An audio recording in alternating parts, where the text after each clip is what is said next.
बिस्मिल्लाहिर्रहमानिर्रहीम। तब्दीली टीवी पर नया प्रोग्राम का आगाज़ हो रहा है, अवाम की बात। और इस प्रोग्राम को शुरू करने का मकसद ही यही है कि इस प्लेटफॉर्म से अवाम की बात हो, अवाम के मसाइल जो अवाम फेस कर रही है वो डिस्कस हो। और इस प्रोग्राम में आज हमारे मेहमान हैं, इनका यह मकबूल यूट्यूब चैनल भी है, रियासत और सियासत नाम से, अली अयाज साहब। इनको हम अपने प्रोग्राम में खुशामदीद कहते हैं। जी अयाज साहब, आपको खुशामदीद कहते हैं और आपने कीमती वक्त निकाल के तशरीफ़ लाए अवाम की बात करने को। ये बताइएगा कि जो अवाम में दावे कर रही थी अपोजिशन के आर और पार होगा, 31 जनवरी भी गुजर गई, ना आर हुआ ना पार हुआ, तो अब आप इस हवाले से क्या कहेंगे? जी, सब पहले तो मैं आपके चैनल के तवज्जुह से आपके तमाम शायकीन को अस्सलाम वालेकुम मेरी तरफ़ से।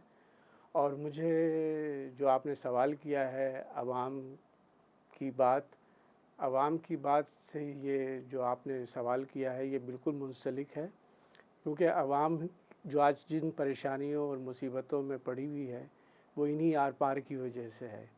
ये जो आर पार अब करने निकले हैं, ये 40 साल से पाकिस्तान के आर पार कर रहे हैं और पाकिस्तान को इस नहज पे पहुंचाया है कि अब सब कुछ आज नज़र आ रहा है कि शक्कर महंगी हो रही है तो पेट्रोल महंगा हो रहा है, या ये सारी महंगाई है। ये महंगाई की बुनियाद तो ये 40 साल पहले रख दी गई थी, और हमारी आवाम जो सत्तू पी करके उस वक़्त सो रही थी, उनको उस वक़्त कुछ नहीं। क्या इससे पहले दूध और शहर की नहरें बह रही थी?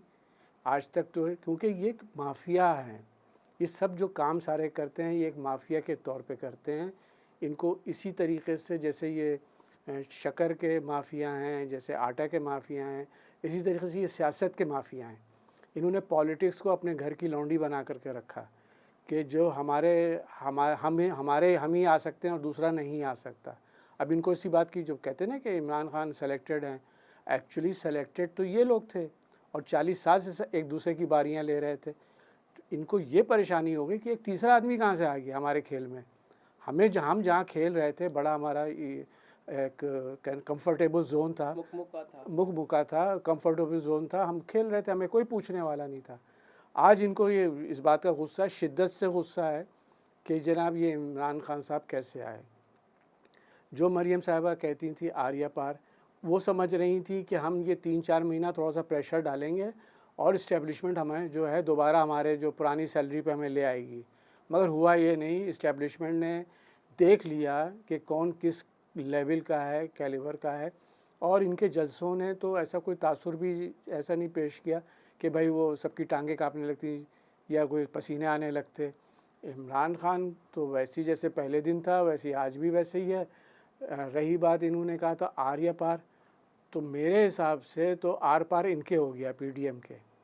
पीपुल्स पार्टी अपना खेल खेल रही है, फजल रहमान अपना खेल खेलना चाहते हैं, और मरियम मुस्लिम लीग, एक्चुअली मुस्लिम लीग नून का कोई अब स्टेक नहीं है। पीपुल्स पार्टी का सिंध में गवर्नमेंट है, मुस्लिम लीग नून का कोई स्टेक नहीं है, किसी जगह के ऊपर कुछ नहीं है, कहीं हुकूमत नहीं है। अब इन ये तो कहते खेल रहे या खेल बिगड़े, ना हम खेलेंगे ना किसी को खेलने देंगे वाली सोच में आ गए। तो अब उसका जो है अंजाम यही हुआ। और आर पार तो लाहौर के जलसे में हो गया। लाहौर का जो उन्होंने मीनार पाकिस्तान पे जलसा किया, उसमें सारी जिम्मेदारी मरियम नवाज़ तो मैं कहता ही नहीं ना, मरियम सफदर की थी, और उन्हीं के साथ जो है ये सारा हाथ हो गया। और वो ख़त्म, उस जलसे को ख़राब कराने में भी मुस्लिम लीग नून वालों के ही हाथ है, किसी तीसरे चौथे का कोई रोल नहीं है। वहाँ के लोगों ने ही एक तो रिजेक्ट किया, दूसरा जो उनकी अपनी इंटरनल पॉलिटिक्स है उससे भी उसका बेड़ा गर्क हुआ। तो ये है आर पार की असल कहानी। इस तरह से इनके जो है दूसरे को आर पार करने के लिए चक्कर में खुद आर पार हो गए। ये जी, जैसा कि आपने ये सब तमाम मामलात पे अपनी रोशनी डाली, ये जो अपोजिशन ने जो बहुत इस्तीफ़े मांग रही थी, इसको आज इमरान खान साहब ने एक ऑफ़र दिया है कि इस्तीफ़ा ले लो और घर जाओ की बुनियाद पर, कि मैं इस्तीफ़ा इस बुनियाद पे दे दूँगा कि तुम लूटी दौलत जो है वो वापस कर दो आवाम के, जो तुमने लूटी दौलत है लंदन में फ़लाँ फ़लाँ जगह। तो इस हवाले से आप क्या कहेंगे इमरान खान साहब ने जो आज ऑफ़र दिए है मरियम नवाज़ और बिलावल को? जी विसम बात, जो आपने ये सवाल किया है ये तो मेरा फेवरेट सवाल है, और इस पे तो मैं, अगर आप मुझसे कहें तो मैं घंटों बोल सकता हूँ। लेकिन अब आप देखें कि ये लोग कहते हैं कि इमरान खान को सियासत नहीं आती, और अगर इस बात को अगर कोई देखे, सोचे, इसकी गहराई में जाए, तो पता ही चलेगा कि इमरान खान पैदाइशी सियासतदान है। उसने ये कहा कि तुम इस्तीफ़े के लिए परेशान हो ना, मैं इस्तीफ़ा दे देता हूँ, क्योंकि उसको तो इतना कोई कुर्सी से चिमटने का तो उसको कोई है ही नहीं। इस्तीफ़ा मैं देता हूँ, तुम्हारी और बिलावल की सियासत रह जाएगी अगर तुम्हारे माँ जितने वालिदैन हैं दोनों, वो पाकिस्तान की लुटी हुई दौलत वापस कर दें। बात कहाँ पे है? मरियम सियासत में रहेंगी, बिलावल सियासत में रहेंगे अगर इनके वालिदैन पैसे वापस कर दें पाकिस्तान के। अच्छा, अब पैसे कैसे वापस करें? नवाज़ शरीफ साहब कौम से माफ़ी मांगें कि मुझसे गलती हुई थी और जो कुछ भी हुआ वो मेरी तरफ से हुआ। मेरे बेटों ने सारा जो मरियम के ऊपर जो वो कैलिबरी फंड का ये भी सब काम किया था, मरियम से खामोशी से अनजाने में साइन करा ली। उसके ज़िम्मेदार जो हैं वो हुसैन और नवाज़ हैं, और मैं जो है माफ़ी मांगता हूँ कौम से, और ये लोग भी माफ़ी मांगते हैं, और ये इस तरीके से मरियम को दूध का धुला बनाया जा सकता है। ये प्लान या ऑफ़र है एक तरीक़े की।